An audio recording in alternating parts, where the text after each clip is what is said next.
Holocaust education school trips from Israel to Poland are set to resume after a year-long hiatus due to a dispute between the two countries over the curriculum.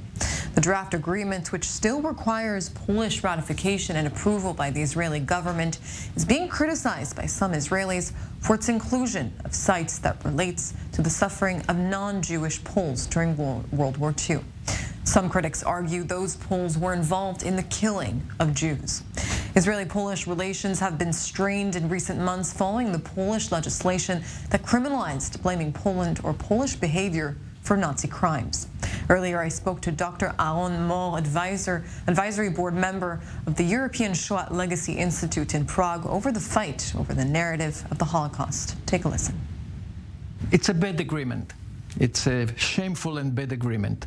And it has two aspects, the moral, historical, and the material. First, the agreement makes a symmetry between the suffering of Poles during World War II and the suffering of Jews during the Holocaust. And the agreement ignores the murders of Jews by the Poles during the Holocaust.